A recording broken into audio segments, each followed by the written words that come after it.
Now, let's move to the next session, Innovation and Excellence in TVET project. I mentioned before and even yesterday, this is UNESCO-UNEVOC's contribution in the initiative. And in the first part, we're going to basically, for those that are new today here, I will just mention that we have these 5 initiatives: the Bridging Innovation and Learning in TVET project, BILT, the TVET Leadership Program, UNEVOC Network Coaction Initiative, UNEVOC Connect, and the Global Awards for Innovation in TVET. And in the first session, we're focusing on the outcome of the BILT project, one of the outcomes that we worked in the past 18 months as part of the BILT expert group on TVET for building and construction sector. And for that, I invite my colleague, Katharina Engel, who is coordinator at BIBB, and until recently also project manager for BILT. I invite you to come here, Katharina, together with Matteo Sgarzi, who is the head of mission for international relations at Cereq, France, who was co-lead for the BILT expert group on TVET for building and construction. So I hand over to Katharina, and then we move to Matteo. Yes, we can. It's up to you. Thank you very much, Kenny. Always nice to join you on stage, and I'm visibly putting on my old BILT cape here. So it was a pleasure actually to work with Kenny as BILT project managers. And we actually started both at the same time. And one of our core responsibilities in the BILT project was to coordinate the 3rd expert group that we had, which was a sectoral expert group. You can see the history of the expert groups up here on the slide. And this 3rd expert group focused on TVET in the building and construction sector. A sector that, like the sector we covered before, the tourism and hospitality sector, has immense relevance economically, but also socially, for the 3 regions that BILT was focusing on at the time: Africa, Asia-Pacific, and Europe. And in the 2024-2025 expert group on building and construction in TVET, we were focusing on 3 themes in particular: greening in the building and construction sector, and specifically in the TVET, the digitalization of TVET delivery, and also the impact of labor mobility and migration on the sector. And I think we can see that all 3 topics also came up in the last days. So we obviously see the relevance here. What is interesting or important to notice about this expert group format that we had is that we had 3 leads, so to speak. One primary lead, which was in this case from the Asia-Pacific region, CONCOVE, the Construction Center of Vocational Excellence in New Zealand. And our greetings go out to Eve Price, the project manager there, who is joining us online, she promised. And we also had a co-lead from Europe. You can see him on stage representing Cereq from France. And a co-lead from Africa, from Corbon, the Council of Registered Builders of Nigeria. And our greetings go out to Adetunji Adeniran, who is also joining us online and said he will pick up all the good conference vibes. So please send them now. Did you hear that? Did you hear that, Tunji? That was the applause and the conference vibes going out to you.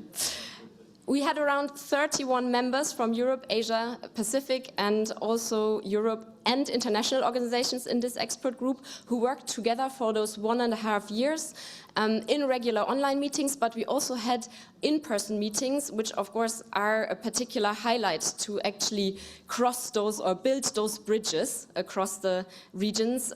One was at La Cometa in Italy, and I know that Alessandro Mele is in the room. He's waving over there. Hi, Alessandro. Thank you for the hospitality back then. We also had one at the Africa Skills Week in 2024, so last week, last year, sorry, not last week, and actually that was another highlight because as you can see up there, we presented first findings and the final meeting was in Malaysia during the DOTS at UTHM, so Afero is also in the room.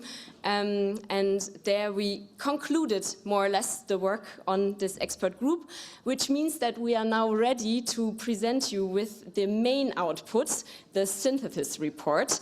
But I would also like to highlight that we have, over the course of those 1.5 years, collected innovation and learning practices from the 3 regions, which have already been published as we call them ILPs, and you can find them when you scan the QR code on the BILD website in our ILP database. But for this core output, the synthesis report, I would like to build some anticipation and then click to the next slide for you to see this beautiful publication. And even better, we've got Matteo here to give us some actual insights into this publication. So welcome, Matteo. Yeah.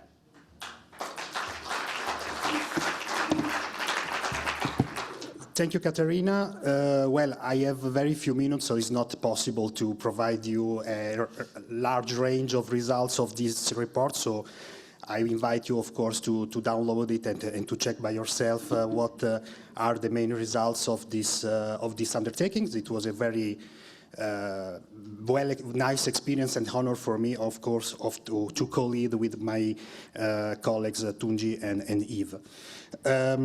So I just pick some results very quickly, one for each theme. So you see that we have 3 different topics: digitalization, greening, and migration. So I try to just pick one results out of these three topics. So maybe there is a slides afterwards. I don't know.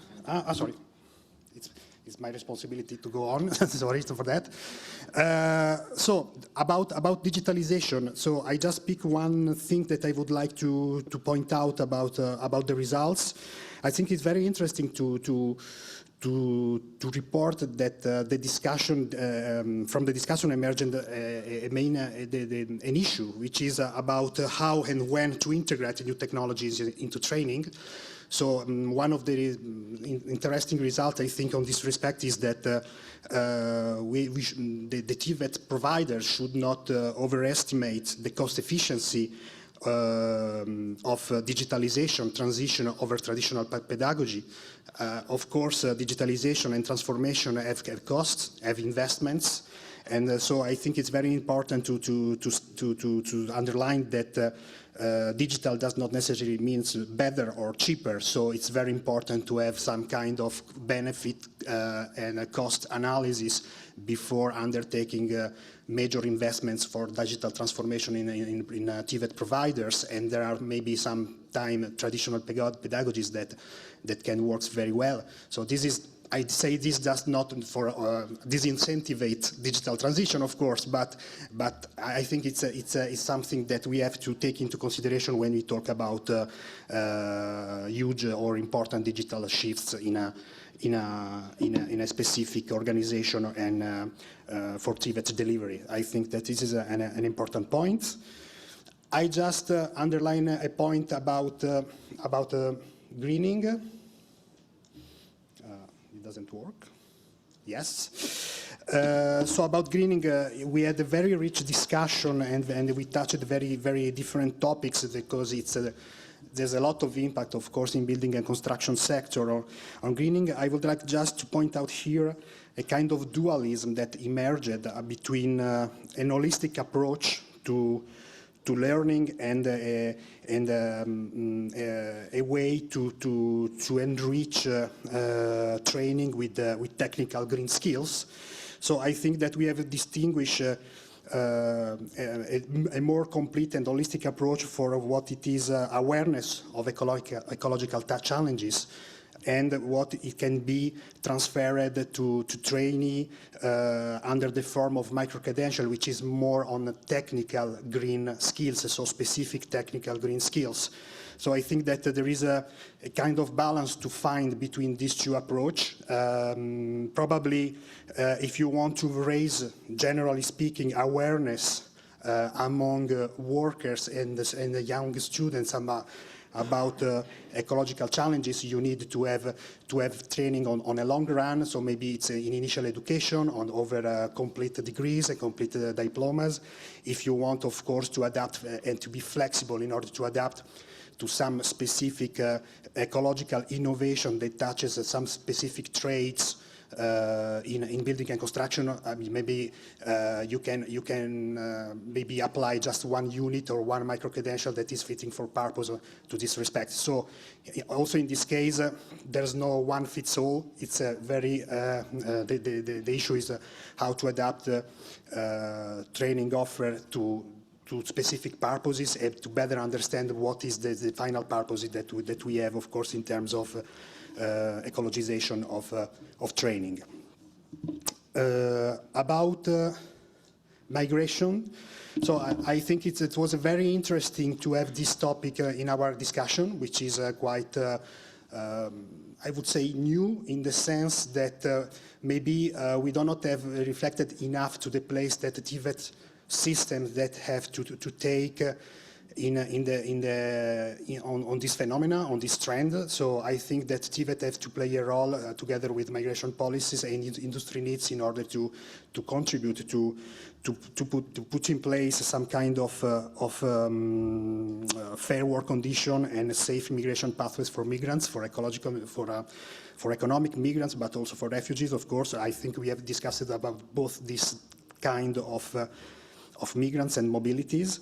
And one point that I would like to pick up is about the idea to create some kind of agreements, bottom-up agreements between incoming vocational training institutes and outgoing vocational training institutes in the way to organize the mobility from an institute in the outgoing countries and an institute in the incoming countries. I think that this is very important to have this kind of agreement and bilateral or even multilateral agreements between institutes in order to organize mobility in a, as I said, in a fair and safe way.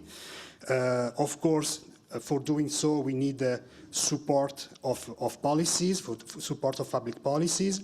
I think that here in Germany we found very interesting example, for instance, for making participate to apprenticeship students coming from outgoing countries, and we provide them the possibility to participate in German apprenticeship system. So I think that we have a very good examples, and I think that, but this is just too much episodic in this moment. So I think that we should really boost this idea, and that's the reason, because yesterday, by the way, I found very interesting the presentation of Elena Montobbio that talked about exactly this kind of issue for Latin America. And so I think that it is the good direction to go forward for ensure TVET contribution into this migration and mobility issues. Thank you very much.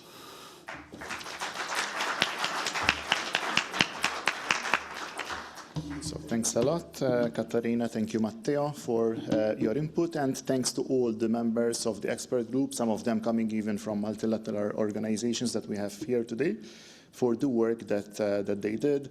As of now, this publication is available on the UNESCO-UNEVOC website, and we kindly ask you to support us in disseminating this by sending it to the right stakeholders that you are working with. Thank you so much. Kenny, we need your high five. It's done. This is about the team. Good. Finished. This is the end. It's not the end, it's the start of the discussion. We said that we need the publication to continue the discussion, so it's not the end, Matteo. Now, let's move to the next part, so moving forward. And it is time to finally launch a new initiative, the Global Awards for Innovation in TVET. And for this, I have the pleasure to invite Mr. Friedrich Huebler, head of UNESCO-UNEVOC, to join the stage, and you can take a seat, as well as Ms. Gatonye, Priscilla, Program Officer for Inclusion and Youth Employability at UNESCO-UNEVOC.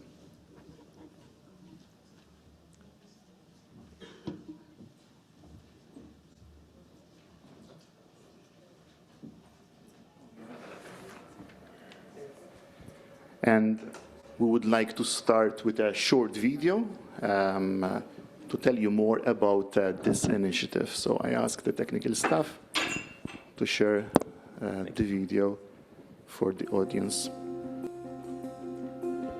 Education has the power to transform lives. And across the world, technical and vocational education and training is opening doors to opportunity, innovation, and a sustainable future. UNESCO-UNEVOC is launching the Global Awards for Innovation in TVET. We're looking for initiatives that showcase innovation and excellence in action across these areas. Innovative use of technology, inclusive excellence in TVET, green and sustainable TVET with a special award for resourceful innovation. In 2026, the awards will shine a spotlight on TVET institutions, trainers, and leaders. All TVET training providers and research institutes are eligible to apply. Winners will gain international recognition and have the opportunity to present their initiatives at future UNESCO events. Are you driving innovation in TVET? Do you have a project that focuses on digitalization, inclusion, or sustainability? Apply now for the UNESCO-UNEVOC Global Awards for Innovation in TVET. Deadline for nominations, January 30th, 2026.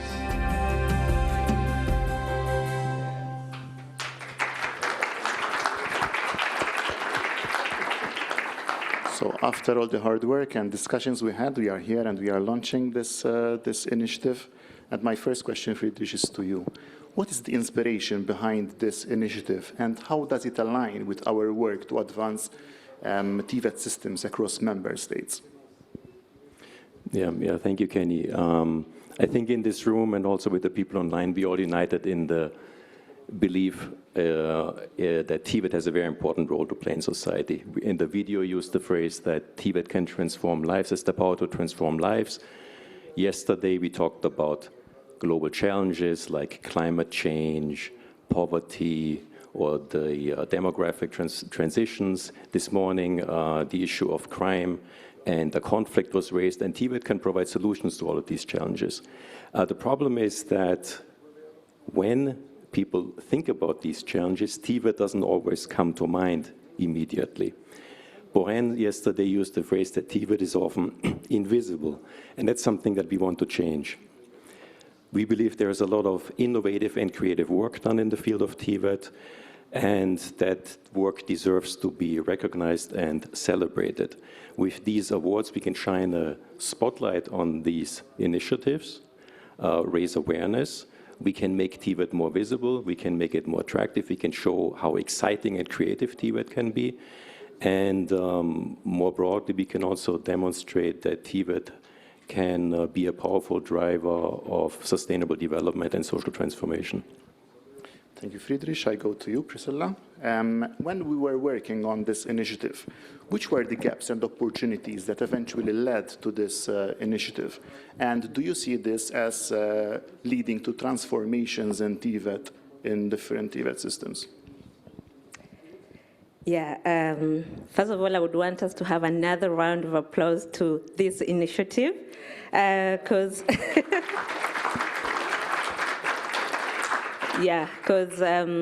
I think it's been a long time coming for TVET to have an award. We've had awards for everything else except TVET, and this aligns very well with what you were talking about, changing the narrative, changing the perception of TVET, and now we are allowing more TVET institutions to have visibility of what they are doing. So what inspired this, as Friedrich has said, is basically there's a lot of gap that we see.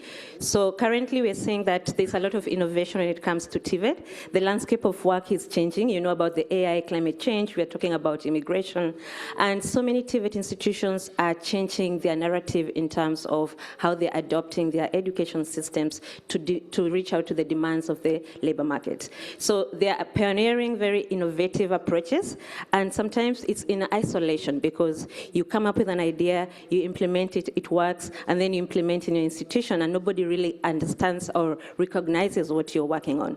So what the Global Awards for Innovation in TVET is doing doing. We are recognizing, identifying these kind of opportunities that are being done by institutions like yourselves, and then we recognize it. After that, we document it in our promising practices, and then eventually we scale it up through adoption, peer learning, as well as collaboration. So with this award, it doesn't just end by getting a trophy and clapping, but we're looking on how can we expand this, how can we share the ideas that you have, innovations to amplify the voices of TVET, and of course increase the visibility and have a positive output, and have a few people like influencers that Beren was talking about yesterday that can actually affirm that TVET is very central in terms of solving challenges that the global community is facing today. So this is going to be an exciting opportunity, and I'm looking forward to a lot of intervention from all of you. Share whatever you have, and I'm sure any idea that comes from your context is going to be useful for someone in your community. Yeah. Thank you, Priscilla. Another question to you. Global Awards for Innovation in TVET. What do we mean by innovation here?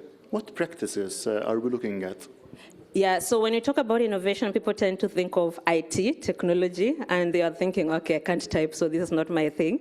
So innovation goes beyond technology, it goes beyond developing of new tools. We're talking about new ideas of thinking, new ways of solving the problems in your context. So we'll have very diverse kind of ways in which we can approach this question. So the question can look like, are you able to develop a curriculum from resourceful materials within your institutions, waste management, etc.? Can you come up with an idea to teach digitalization with contexts that have low connectivity, for example? Can you work on inclusion, my favorite topic, and look for ways in which young people who are at risk of exclusion are going to be integrated into the TVET systems? Do you have opportunities to say, why don't we get more girls who are pregnant into school? Why don't we get more immigrants into the TVET system? How can we connect to the labor market, to the world of work? So in essence, the whole idea is to look for ways in which you can be creative in their own context, come up with solutions that change the learning as well as the work outcomes for TVET. So anything that connects access, completion, all the way to the transition of work is what we're looking into. Thank you, Priscilla. I come to you, Friedrich, now. We often talk about the importance of collaboration to advance TVET systems at a global level. How do you see this initiative as strengthening this collaboration that we are hoping for? Well, one thing what we want to do is increase awareness of TVET. That includes increasing awareness among governments, the private sector and industry, and also training providers. By highlighting these innovative practices. So, for example, what does it mean for governments? Governments can become more aware of the importance of TVET. So Priscilla gave some very important examples for that just now about some of these practices that governments may not be aware. It also means that governments can learn how important and effective TVET policy is, that needs to be something that you have to invest in your country. In the private sector, through these awards and by putting a spotlight on innovative practices, training providers and employers can learn about new models or better models of workforce development. And of course, training institutions can learn from their peers. You ask about working together. UNEVOC and the UNEVOC network are really built about the idea of partnership and learning from each other. And this is also what the goal of this initiative is towards the global TVET agenda. So this is why we think this could be a very important contribution. And by contributing to this global community of practice in TVET, we hope that we can help TVET remain responsive to the demands of a rapidly changing world. Thank you. One last question to you, Priscilla. When we look at the global TVET community, we notice that there is diversity from a cultural point of view, economic point of view, and more. How are we going to ensure that we have fairness, that we have inclusion in this initiative that we are launching today? So when we talk about UNEVOC network, we have a diverse network. Around 245 centers that are from very diverse resources. We have centers that are very resourced in terms of funding, infrastructure, capacity in terms of human resource. And we have centers that are still struggling to get the infrastructure. They don't have enough chairs, for example, or, equipment to teach TVET, but they are all part of the TVET network. So we are talking about how can your institution be innovative, because we can't just align and say that the center that is more funded has better innovation than the other one. So what we are doing to solve this challenge is we have a special award actually that is called Resourceful Innovation Award. And this highlights institutions that are able to have the highest impact by using limited resources. So you will find that in your institution you are able to pilot a project or have a project that was not well funded, but in the end it had a lot of impact and you are able to show changes in lives, you are able to improve the learning outcomes. So we are going to look at this as part of the criteria, and this has been very well incorporated into the framework of the evaluation criteria, where we're looking at impact, scalability, as well as sustainability to do this. So we welcome anyone who is working on any project. It doesn't matter how resourced it is, because we want to get away from the narrative that if you don't have funding, we don't do anything, because that has been a big challenge for TVET. No TVET center is fully resourced. So how can we go beyond talking of challenges, but look for opportunities, look for where we can work with partners to leverage on some of the gaps that we have in our centers. So we're going to be looking at this to ensure that no voice is going to be unheard, and that is a typical UN angle that we look into, that everyone is included. So this is going to be very literal on this project. Thank you, Priscilla. The last message from you, Friedrich. What is your message to the global TVET community as we are launching this initiative today? Okay, I can make that very brief. We know there's a lot of innovative and creative work being done in TVET, and so my call to action would be, show us this innovative work, learn from your peers, and let's work together to disseminate these innovative practices through the global TVET community. And join us in making TVET more visible, make it more attractive, more relevant, and more transformative. Thank you so much, Friedrich. Thank you so much, Priscilla. A final round of applause for Friedrich and Priscilla for this initiative. You can go back to your places. Just a reminder that you can apply now. When I say now, it will be from the 6th of November. And we have these four categories for 2026: the innovative use of technology, inclusive excellence in TVET, green and sustainable TVET, and resourceful innovation. You can have a look at the website for more information. We expect to receive nominations from you. Also, we invite you to share the word so that we get more interest. Thank you. Now, before we go for the coffee break, I would like to make this announcement, because we will not have more time before that.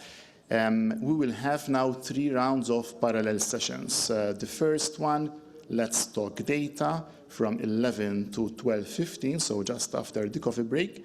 We'll have the first session here in this room, moderated by Friedrich Huebler, UNESCO-UNEVOC, TVET Data for Evidence-Based Policymaking and Decision Taking. When it comes to the second session that we have, this will be led by Yorgos Sisomos and Jolien van Uden from ETF, Tools and Resources to Enhance Centers of Vocational Excellence. Then we have lunch break. After lunch break, immediately you go to the room that you want to choose, and the session then will be Let's Talk TVET Leadership.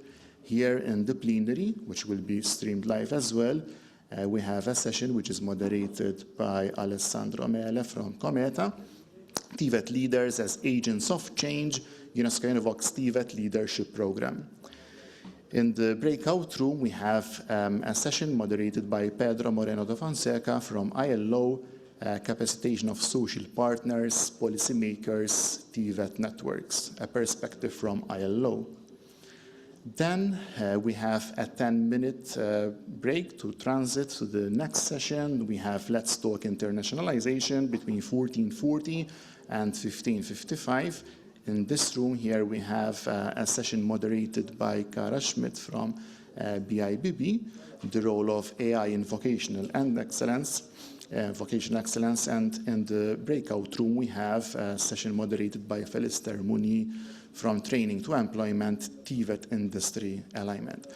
What I suggest to make it easier, because as I said, we will not be here again together before the last session, I suggest that you maybe take a photo of the options and then you just choose what you want. I kindly ask you to be strict today when it comes to time so that we can have all the inputs that we have planned for you. We can finish here for now, and I invite you to take coffee just outside the room. Thank you.